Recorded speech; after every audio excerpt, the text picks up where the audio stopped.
Assalamualaikum warahmatullahi ta'ala wabarakatuh and a very good morning. Welcome to our 15th session of webinar series, Captain of Industry, brought to you by Faculty of Engineering, UTM Johor Bahru.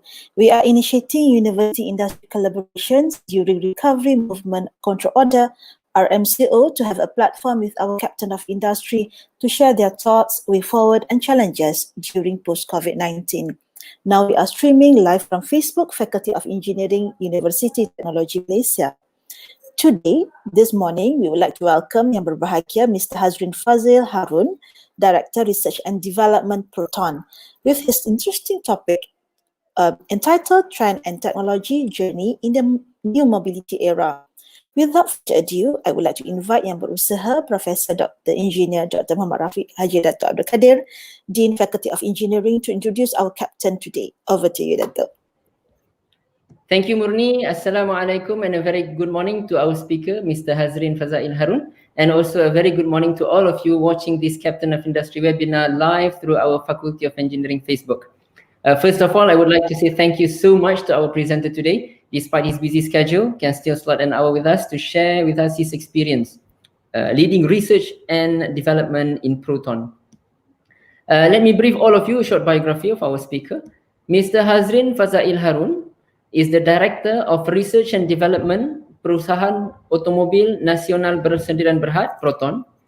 Proton is the national automotive company active in automobile design, manufacturing, distribution, and sales. Mr. HAZRIN has a vast experience in automotive industry and spearheading the research and development of various Proton models. He is highly competent in the area of product planning, engineering design, testing, homologation, and project management.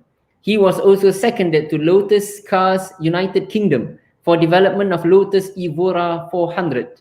With his reputable credentials and knowledge, Mr. HAZRIN has represented Proton in various local and international events. That is a short biography of our speaker. Here now is Mr. HAZRIN FAZAIL HAROON from Proton to share his talk on the trend and technology journey in the new mobility era. Mr. HAZRIN, over to you. Thank you very much, Dr. Rafiq. Thank you for the brief introductions. Assalamualaikum and a very good morning, ladies and gentlemen. First of all, I would like to thank UTM Engineering Faculty for having me in this session. I really look forward to have this interaction with all UTM Engineering Faculty members. Today, I would like to share our view and our experience in this automotive industry players in Malaysia, and the trend that is going to impact us, especially post-COVID-19 situations, and then the new norms that are coming into our lifestyle today. And I believe the mobility trend will also take a new challenge or new changes. So therefore, I would like to share this, and I hope we can have some interactions later in terms of things that you have or opinions that you can share with us as well. A bit of history, that if you look at the evolutions of the automotive industry back from 1906, when people start, create automobile. So if you can put yourself back to the future or back to those days in the early years when the mobility when the revolutions of industry take place and people start to demand on this mobility. So they move from a simple horse cart into this automobile, and then that time onwards it evolved based on generations. But the evolutions is merely based on basically the human capital development as well as engineering and technology. But the fundamental is all about improving the quality of life of the people. Now, I would just like to share this NAP slides been shared during the NAP 2020 introductions. the government, in fact, has pretty much created a framework of the national automotive policy to allow the industry players to start planning and start the evolutions of this automotive industry in Malaysia. So they have created a framework giving the pathway, giving the big picture how industry player and also how the public would further enhance their lifestyle, further enhance their mobility uh, lifestyle to enhance their quality of life. If you can imagine this concept in the slides that I show, this is what we imagine 2030 or beyond 2030. Everything will be connected. The keyword is connected, connectivity. Is something that elements that will not will be in the lifestyle of our life today, and also the introduction of a lot of smart city, smart transportations. You know, a lot of things is becoming smart. In a way, this is a principle of ensuring the quality of life of the people moving forward. Now, I would like to bring all into a reality today.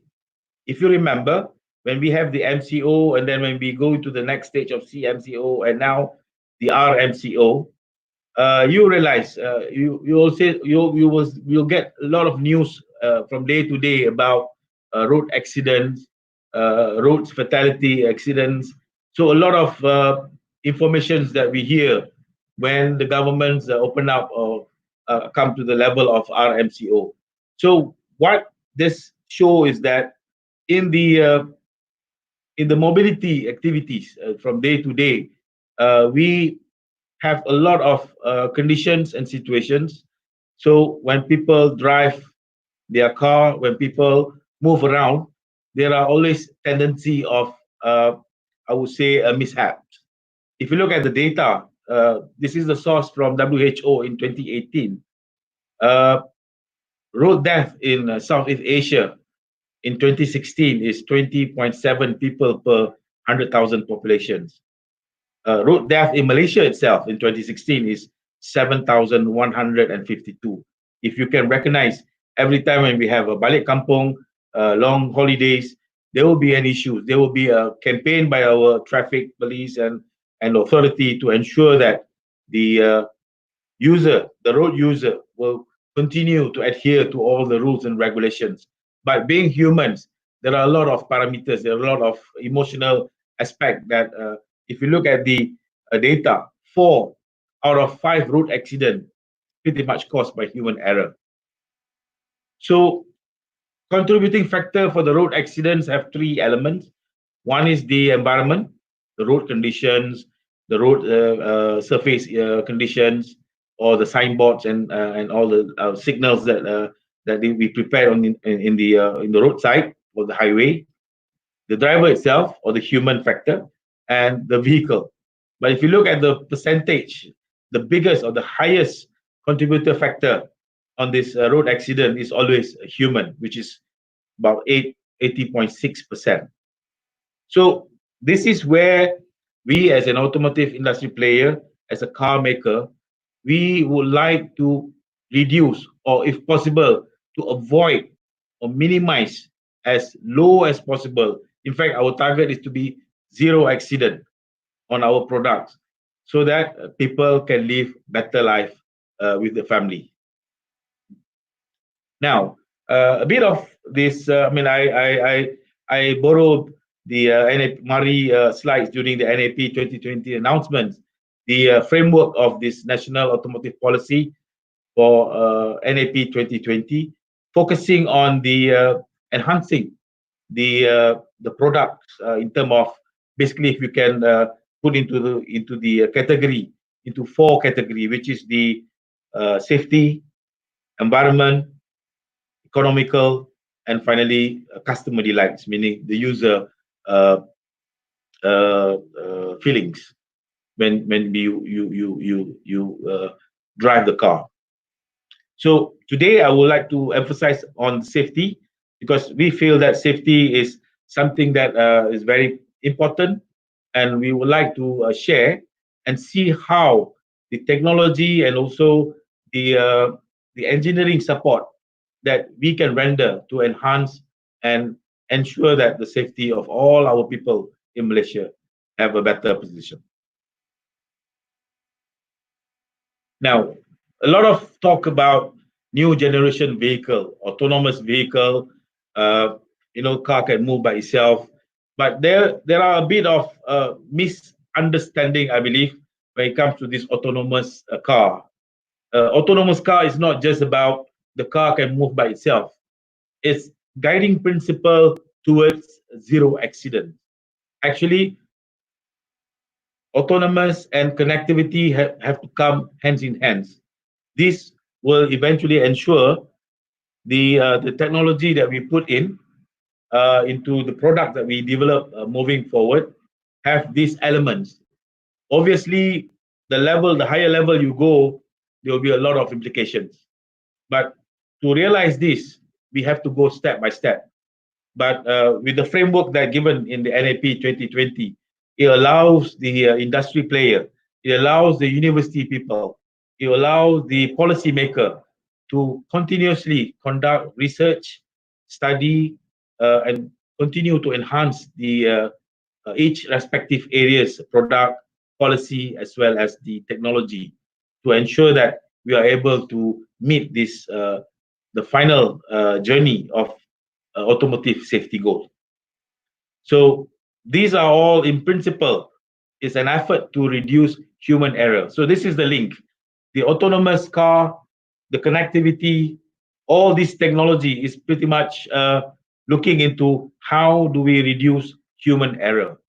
So that is the front facade of this topic, but the backstage or the background of this technology is all about engineering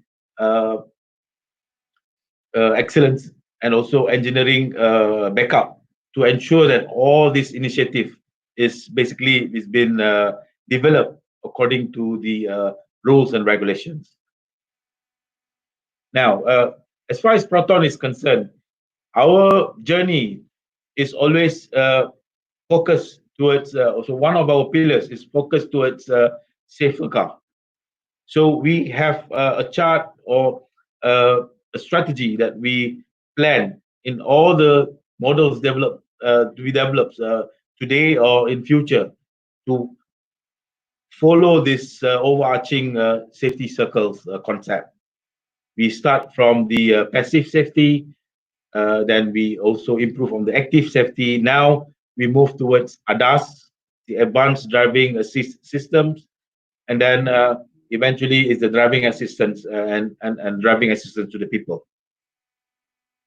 Now, this is the matching slides showing the connection between autonomous and also connectivity. So with these two elements, it will create the target or the goal of safety car. Now, the autonomous level that we are talking now is from level 1 to level 4. There is also level 5, but the concept is a step by step in putting in a lot of features, putting in a lot of technology in ensuring the compatibility of the products and hence enhance the safety of the driver and also the passenger. Now, when you talk about safety technology applications, there are 3 blocks of safety system. The current enhanced safety system is called ADAS. Previously, we call it as cognitive safety, but now we call it as ADAS, Advanced Driver Assistance System. This is where all the electronics elements come in to support and to assist the driver to ensure that certain circumstances, the car can automatically guide or support the driver to avoid any mishaps. So these are the intelligence elements inside the system, inside the features that we put in the car to have all these features to support the driver. We also have the technology that support this ADAS is pretty much high tech. If you look at the landscape of Malaysia industry today, we have very less suppliers or expert. There are pockets of subject matter experts, but there is no organizations that really able to give the whole package of this system to support the automotive industry in Malaysia. So this is an opportunity I see to the universities, the engineering people especially, to the future engineers. So this is a new horizons, the new opportunity that you can explore. So in order to realize all these new norms or the new ADAS or the new cognitive safety features, I also believe that might be some arrangements or realignments of subject being taught in the university. So there should be some infusions in terms of subjects. It's not just pure mechanical, it's not just pure electrical electronics, but it should be an infused subject that all the students will be able to experience and learn, and that will prepare them towards the future generations engineer. Now, we have started all these ADAS demonstrations, research activities back there in 2015 with our collaboration partners to have an experience, a trial on how these ADAS systems are able to be developed and also support the driver when the driver use the car. Now, with our partnership with Geely back in 2017, we have an opportunity to explore the new technologies that Geely has introduced in their products in China. If you can imagine, the speed of technology enhancement in China is super fast. You can imagine today in China, people go around without bringing along their wallets because everything is all using mobile phone. Everything is all using e-payment. Everything is using all the WeChat Pay or Alipay or so on and so forth. And this is the influence is start coming out from China to other countries as well. But if you compare this, I believe today, as far as technology is concerned, China is really catching up very fast compared to America as well as in Europe. But Europe is always be the state of the arts where a lot of innovations start. But the execution is very fast in China. So being a Malaysian, so when I visited China Research and Development Office, Geely Research and Development Office in China, I can see huge difference in terms of speed, in terms of the technology acquisitions, and also in terms of the new lifestyle that people in China is experiencing. So, and I believe this will eventually come out from there and come out to Malaysia as well one day. And as you can realize, a lot of things become much more faster during this COVID-19 pandemic conditions. So a lot of things has changed tremendously because of the new lifestyle or the new norms that we are going to face moving forward. So as far as Proton is concerned with our partner, we are able to basically contemplate our way of getting or acquisitions of the technology with our partner, and slowly and surely we are basically transferring to all other models that we are developing moving forward. Now, the next block of the safety element is on the active safety. This is norm. We have been developing all the cars with all active safety. This is to basically to support the driver during the driving time or driving conditions, as well as ensuring the car is always basically good and always the driver is always in control, and also some level of pre-crash avoidance. So These are all active safety elements that we are now introducing to all our products, such as the electronics stability control, hill assist, hill descent, is all giving assistance to the driver to ensure that they are able to control the vehicle and hence ensuring the safety of the passengers when they have their journeys in the car. Now, what I'll try to share here is not about the features that we're going to put in the car. I'm trying to just give a platform here so that especially the engineering students that you can look into this beyond just a car. The electronics and also the control systems that we put in the car now, it's pretty much improved, or we have increased the number of control unit in the car. For your information, we used to have about 9 or 10 control systems or control units, ECU, in our current products. But the newer products that we're going to have in future is going to go higher, like 23 control units. So a lot of controls in the cars now is being managed by electronics. So you need to have the exposure in mechanicals and electronics. Hence, the mechatronics elements is now getting more important in developing our new products moving forward. So the industry today must also change, taking into this industry 4.0 visions that the governments have to enhance the industry in terms of getting the people more equipped with the control systems, with these digitalizations, to ensure the cost and the quality of the products that we produce is always at the highest level with the best cost. So the final one is the passive safety system, which everyone is well aware about. This is the collisions mitigation if there is any mishaps during the accident, and also damage reductions or protections of the car to ensure that the customer is being protected, and also the cost of repair is manageable. Now, as far as Proton is concerned, we have invested in this hot press forming facility.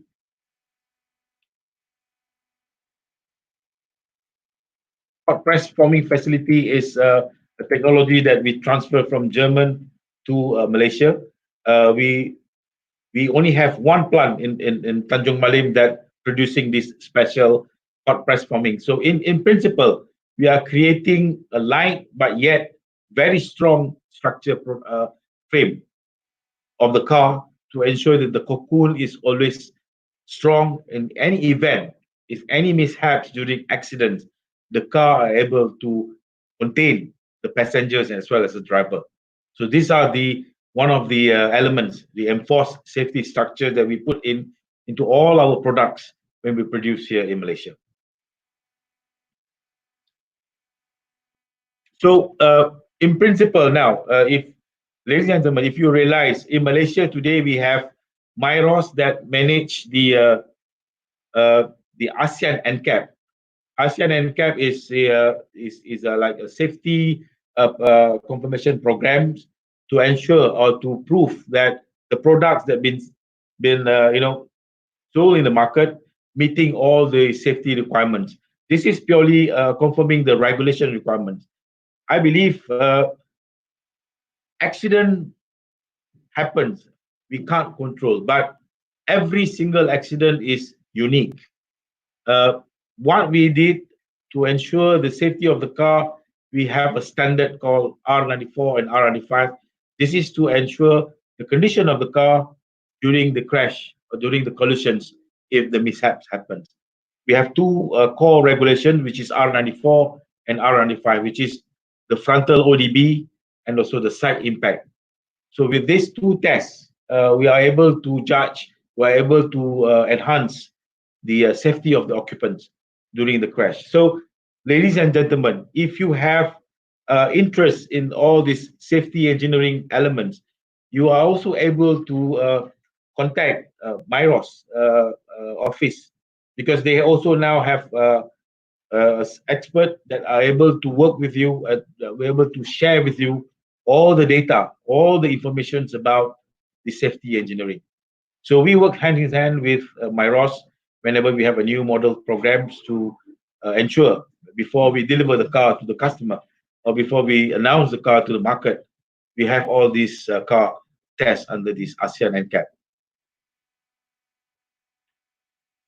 Now, those are all safety related. I'm also going to touch about the mobility as a service. So this is what I say, a new way of a mobility lifestyle. If you recognize back in 70s and 80s, uh, the car is just standalone product. So when you own a car, you are always with the car. You are not able to do any other things. It's just to move from A to B. But as technology evolve, as the products become more competitive, we got a lot of offering in terms of features to ensure that the customer or to ensure that the driver and also the passengers are able to change their lifestyle. In the nutshell, I would say giving more office convenience and also kitchen comfort to the passengers as well as to the driver. So mobility as a service now is extending the mobility for just merely moving a passenger or moving a person from A to B into more informative and more activities, whilst ensuring the safety of the driver, whilst ensuring the safety of the occupants in the car. So this is where the connectivity and also the technology that comes in and support this mobility as a service. I will give you an example about this industry 4.0 and also the IoT, the Internet of Things applications in the car today. If you realize, a lot of people today, if you listen to some of the news or some hot topics that have been discussed nowadays, is people drink and drive, driving under the alcohol influence. So this is also one of the basically sin that people do. But the other areas of, so if you recognize, people use mobile phones while driving, some even text while driving. So this is also almost equivalent to driving with an alcohol influence, because this also will create mishaps, will create human error, and hence you make a wrong judgment, and you will basically, if things are not in control, you will meet with an accident.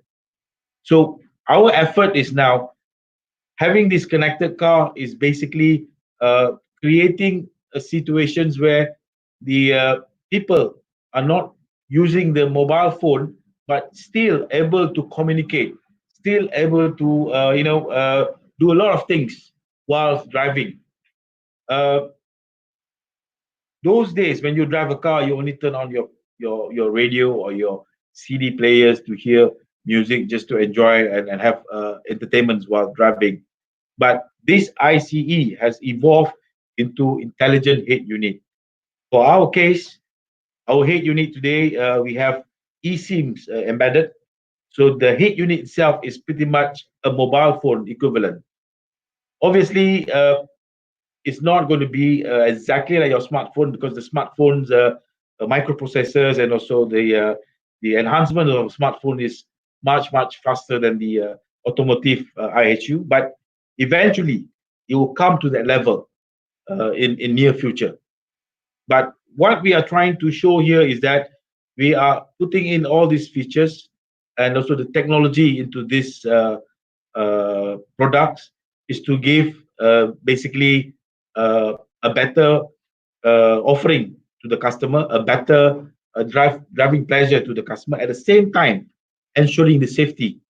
So we would like to try to avoid people using handphone whilst driving. So now the technology behind this is key.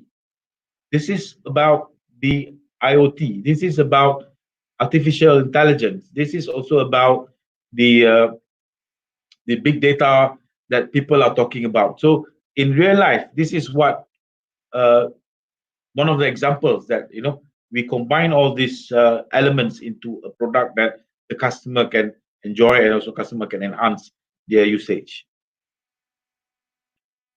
Intelligent heat unit or smartphone connectivity is something that we need to promote so that the customer or the driver will not use the mobile phone whilst driving. So now, this is one of the main agenda. But having this opportunity, having these features in the car, create a new horizons, create new platform to all the user.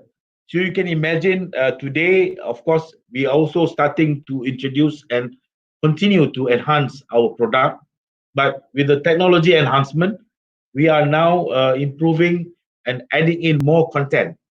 In principle, you can imagine one day today, especially post-COVID, with the new norms, you can even, to a certain extent, this is our plan, purchase or order food through the apps in the car, and by the time you reach home, the food is at your table. So these are all the activities, the new lifestyle that can change the quality of life of the user, not at the high-end products, but even to the level of the affordable cars. So with all these features, uh, the customers are basically able to perform a lot more tasks than just traveling from A to B. But now, this is to the user. But for us, for the technology enhancement, from the engineering perspective, these are all opportunity as well. There are a lot of things that we can develop. So looking at this trend, the software engineering elements, the microprocessor development, the electronics component and systems industry has to change, has to move towards a different level. So this is where the gap is in Malaysia. If you compare to China or even to Europe, we are pretty much about 10 to 15 years uh, gaps in terms of the capability, in terms of the capacity that able to produce or to develop this kind of products. There are pockets of expert everywhere. That again, I mentioned. Now with the NAP framework, I believe the government is creating the pathway for all the industry, for all the academicians or the universities to plan and adjust the activities or adjust the mechanisms or your roadmap to ensure that you are able to support this initiative and hence eventually giving a quality of life to all the Malaysians. Now, I come to this discussion slides. I would like to again seek support or seek opinion from the people in the UTM or the engineering divisions. Few things that I think we need to change in order for us to enhance our environment, or our conditions in Malaysia today, from being a super user to basically innovator or creator of products and features. Now, we need to have further enhance our synergy. So the three triangle between industry, government agencies that create policies, and also universities must be able to work hand in hand to enhance all areas to ensure that we are connected and we can use as one big team, as one big family to enhance the industrializations in Malaysia. With that, working in silo will create a lot of hiccups and a lot of, I would say, gaps, and hence we are running like in different speed and in different directions. So this triangle must work in order to ensure that Malaysia would be able to become a fully industrialized country. Number two, about this human capital development, we need to embed this innovation culture. Uh, we need to look at the research work that we do today. Uh, there are, a lot of people doing a lot of research, especially on the areas of interest. But we need to refine and also try to harmonize what are the things that we can do to support the industry. Uh, I would like to suggest, if the students in these engineering departments in UTM, if you have time, you should explore this SpaceNet website. This is a website that shows all sort of patterns. So by looking through all these patterns in the SpaceNet, you are able to see what are the opportunity for you to innovate, or for you to create your research, or for you to create new products opportunity. And there are many others website that you can also explore. But from my understanding, this SpaceNet is also one of the interesting website that you can explore and find opportunity in terms of topic that you want to research, or things that you want to learn beyond what you are learning today. For us, we continue to explore this, and if you have a new items or new opportunity or new innovations, this will help the industry and support the suppliers of the automotive suppliers, also support us in terms of giving a product proposal. Now, we basically pretty much having a very strong collaborations with universities in Malaysia.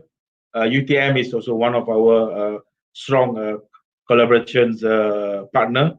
So I think with these collaborations, we will be able to further enhance, because just for us as a Proton, we are just limited with the numbers that we have here in our R&D team. But with all the supports of the university team, we can become a very strong team that we can work together. So engineering is all about data, facts, and figure. But the engineering elements that support the industry today is very imperative, especially our parts and component supplier. So we should expand our support not just in OEM, but also the part supplier, because that is where the opportunity arises. The sub part suppliers require support in terms of new idea, also new uh, new young talents to give new ideas for them to able to enhance their capability. We also, for your information, working very closely with Marie in creating a new CAE center. I think in future, Marie will definitely announce this. What we are trying to create here is a platform where engineers can come and learn and train on the CAE, because for us, this will expedite, or with this will accelerate the process of development of products. So if students have these skills, will be an advantage for you to go in any engineering company, not just in the automotive, in all areas.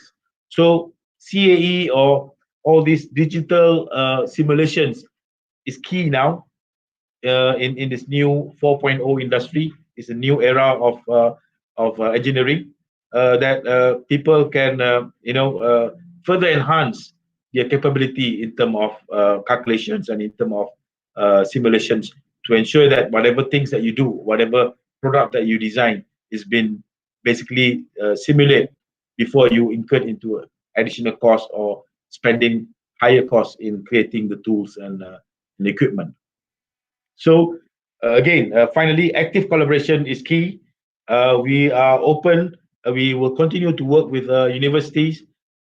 We in fact takes intern to come and participate in our company to expose the young future engineers, and also we participate in joint research to focus on the research area which is going to benefit the industry.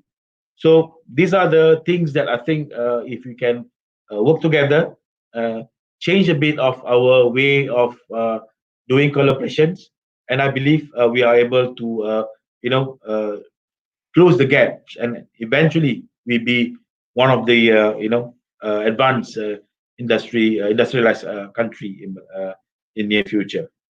With that, I end my presentations. I thank you for listening. Uh, and I would like to close this presentation with one thing that I always share this with my team, which is a beautiful culture that we learn with our new partner, Jili. The four key culture, which is problem solving culture, benchmarking culture, compliance culture, and achiever culture. So these four core culture is in principle are able to create or mold the young engineers to be subject matter experts and hence contribute a better products in the future. So with that, I thank you and I pass back to Murni. Okay. Thank you so much, Mr. Hazrin. Thank you so much for your insightful and awesome sharing with us today. Despite of your busy schedule, you are giving your precious time with us. Okay, now we are in Q&A session. We have a few interesting questions to share with our captain today, and thank you for our viewers for your interest, for stay with us, and for your kind attention with our captain. All right, from Zafir Hashim, Mr. Hazrin, this is from Zafir Hashim. Assalamualaikum warahmatullahi wabarakatuh, Tuan. Thank you for your sharing. Salam. Why do you think of the flying cars as our future solutions? It's not wrong to dream. In fact, everyone dreams to have a flying cars. If you watch movies and we watch Star Wars has always been my aspirations when I first watched the first movie back in 1976. But at the current conditions, with the current environment, it's still not practical in terms of commercializations. It could be, it's not like you can, in a way, if you look at big drones, so that can also be considered as a flying car. But as far as outside is concerned, we are not subject matter expert in these flying cars. But what I think that can realize all this, perhaps in future, but not near future, it's all about control system. It's all about the ability of a company or an organizations that would be able to create the control systems.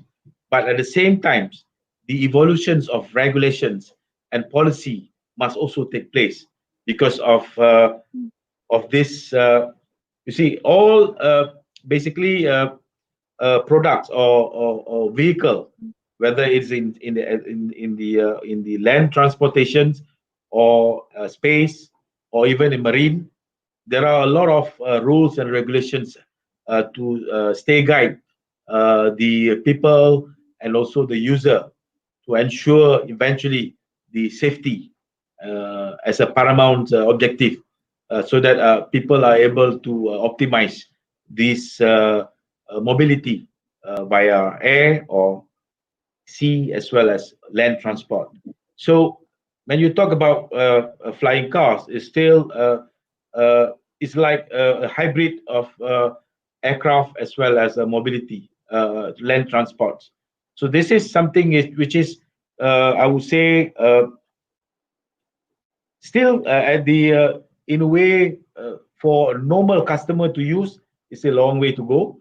But for commercial purposes, for short distances, as not for people to go on it, perhaps it could be a potential. But again, this will only happen when we have clear policy, when we have clear regulations that we can follow to ensure that fundamental, the safety of the user is basically in control. So that is my personal opinion. We should not kill the dreams, but we should work towards that. But I hope I can see that also in future. But again, this is still a dream for me. Okay. Thank you, Mr. Hazrin. The next question from Amir Afiq. For your confirmation that we have a lot of questions out there, and inshallah, we're trying our best to share with you the question. Okay, this is from Amir Salatuan. Thanks for the interesting sharing. Can you share with us what is the biggest challenge of university industry collaboration, especially in automobile industry? Okay, I mean, I have been participating these collaborations for quite some time. We have, in fact, a professor office in Proton, collaborating with UTM. So we basically explore how the collaborations can work. So actually, the fundamental is all about the subject that we are going to collaborate. So we need to exchange the subject based on what the industry needs. So that is where the starting point. University have two levels of research. One is the organic research, one is application research. As far as industry is concerned, time to the market is important. Hence, application research is more preferable than the organic research. The organic research should not stop. You should continue to enhance because this is fundamental. You should not basically stop. But that could be under the purview of university itself. But collaboration with the industry should be on the applications research. And also, we would like to extend the collaborations to industry, not to the big OEM per se, but even to the components and part suppliers, because they have more opportunity, they have more areas that the university can support in terms of materials, in terms of processes, in terms of calculations, and also some theory to enhance their processes, eliminate wastage. So a lot of things that you can do. So as far as OEM is concerned today, in the new era of business, we do a lot of integrations. So integrations is something which is also important, but at the part level is now something that we need to further enhance and strengthen, so that the part suppliers can become a super subject matter experts and can help the industry in enhancing the products eventually. Okay, thank you. Thank you, Mr. Hazrin. All right, next question. I'm going to be fast. From Dr. Sarina Binti Sulaiman from School of Computing, UTM Engineering. My question is, what is the difference between mechatronics and autotronics or automotive fields? Many thanks for your fruitful sharing.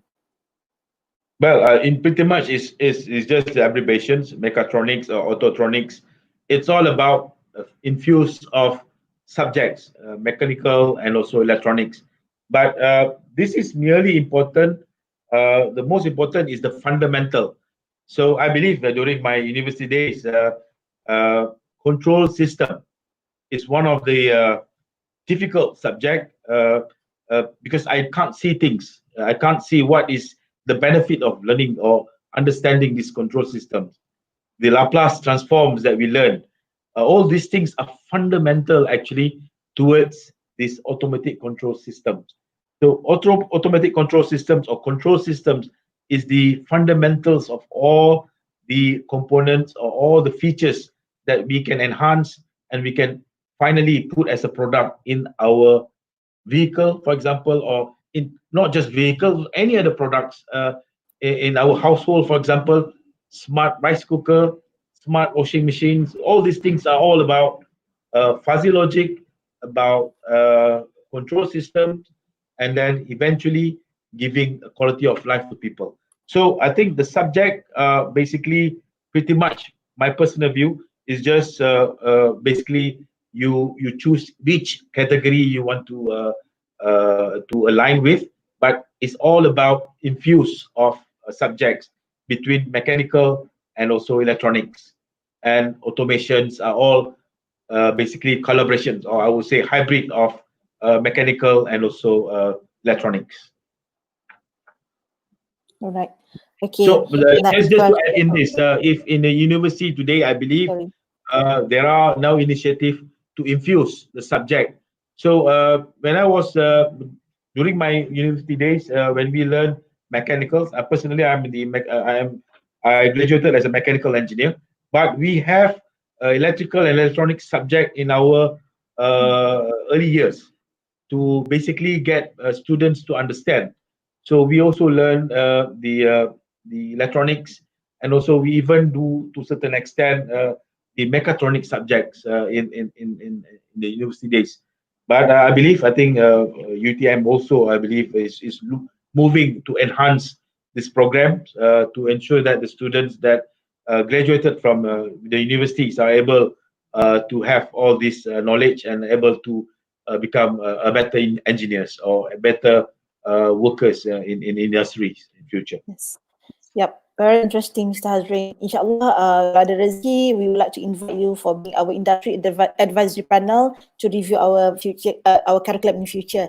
Inshallah. All right. Then the next question from Alice Howe. Dear Mr. Hazrin, how do you foresee the future of automobile industry post COVID-19? Well, I think we started our operations 1 month ago. We see now the trend has start to grow up. My thinking, my personal view is very clear.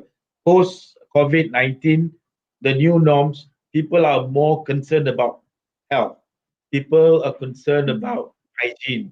So the mobility is still a requirement.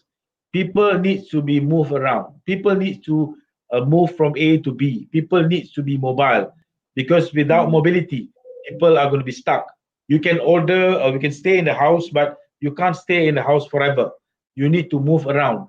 So by moving around, so I believe the automotive industry will still relevant, and also people in a way because of the current conditions will avoid public transport because of the close contact. Hence people will go on the personal mobility. So the purchase of the own car, or owning a car, is becoming a bit more important now, until the pandemic has been cleared, or when we have solutions for this pandemic. People will stay away, or minimize the usage of public transport to avoid this close distancing, to avoid this close contact within people. Okay. Thank you, Mr. Hazrin, for your response. Okay, then from Mr. Tang Hao Ching. My question is, which future energy technology is more practical for automotive industry? Electric car or fuel cell car? Thanks for the great sharing. So again, what is the first word? Is electric car, you mean? Automotive, okay. Which future energy you repeat technology the is more question, practical? please? Okay. Electric car or fuel cell car? So these evolutions will take place step by step. If you recognize Toyota in Japan and some company in China has started a fuel cell. Electric vehicles now, if you look at the world of Tesla, the world of big players also have started the introductions of full electric vehicles, or some of them introducing the hybrid, which is the plug-in hybrids, or series hybrids, or parallel hybrids. These alternative propulsions, it's not so much about the product. The movement of going into this alternative propulsion is all about, like I mentioned just now, the core elements of safety, environment, economical, and also customer delight. So in countries like Europe, or even America, and even in China today, the environment regulation is very strict, and the environment regulations has gone beyond are able to meet in order for you to be able to homologate your car. Hence, all these alternative propulsions come into the picture. But it comes with a different set of technology. It comes with a different set of skill set, and it comes in terms of different investment, and also infrastructure. As far as a user is concerned, if you can imagine, people would like to have basically cheap and good conditions, meaning they don't want to have hassle, but they want to have all basically light and easy.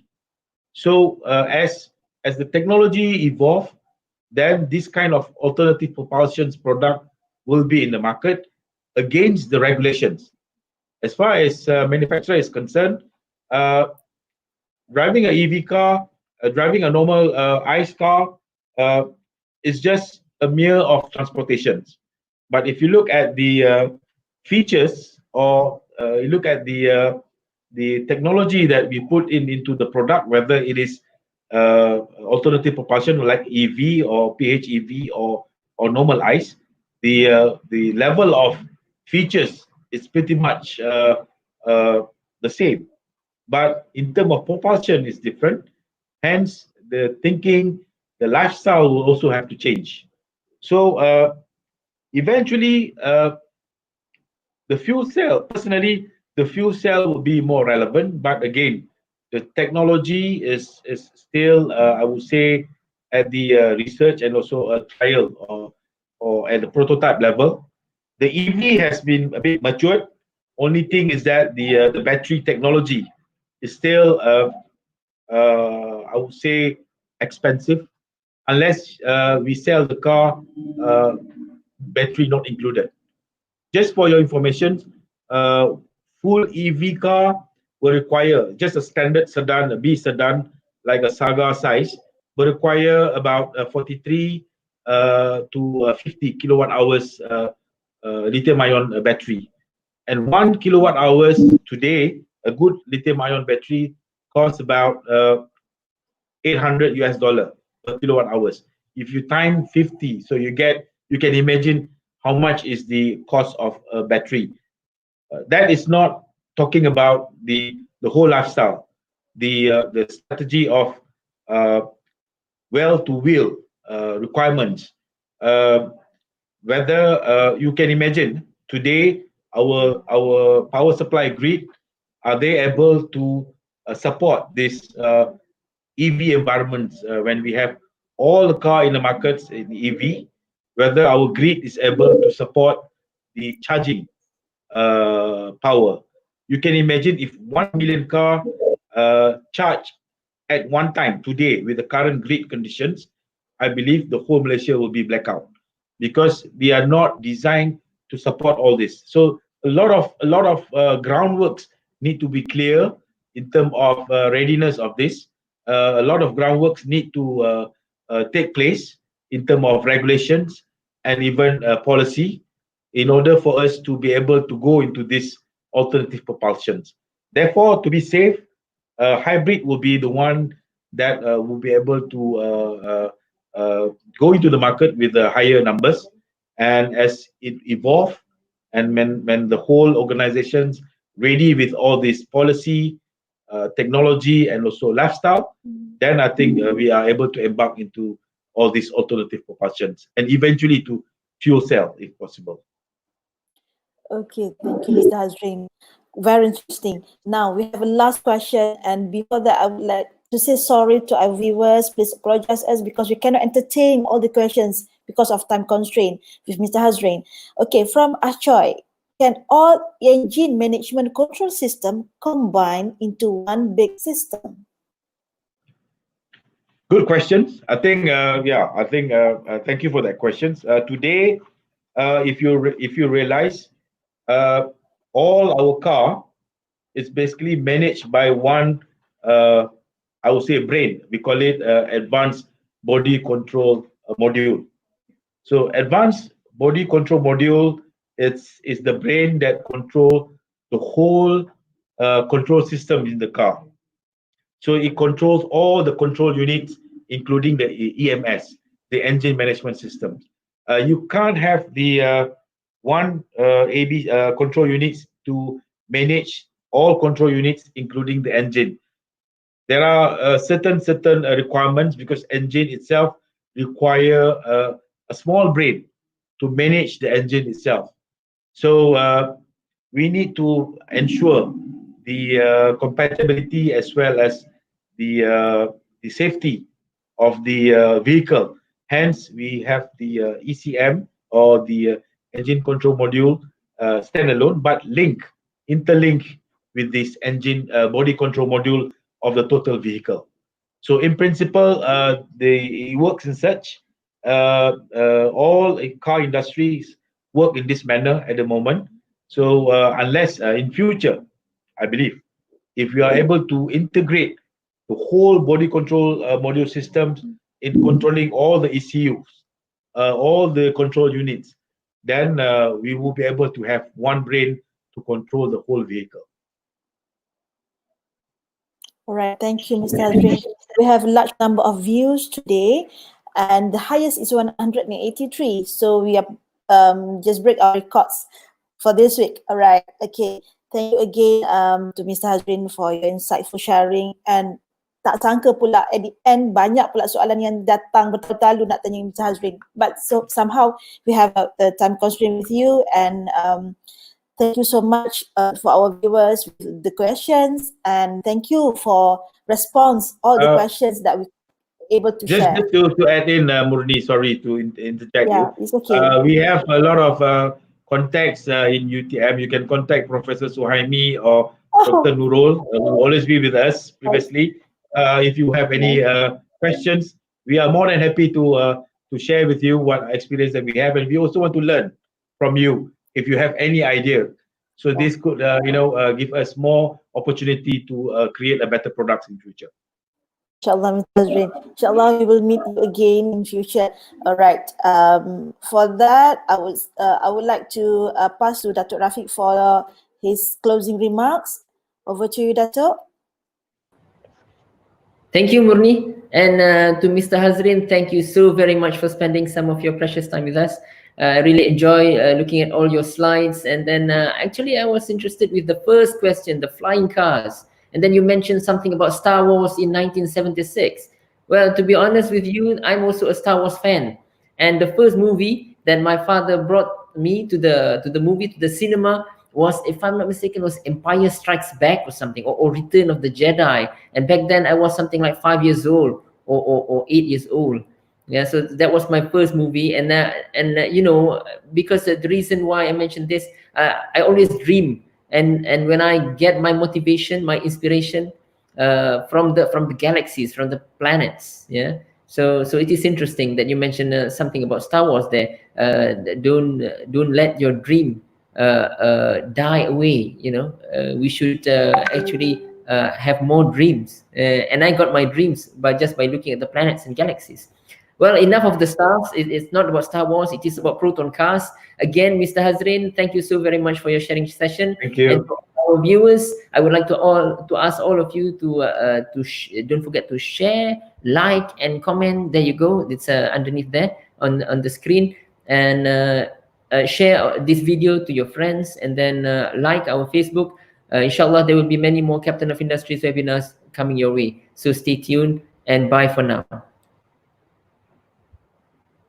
Thank you.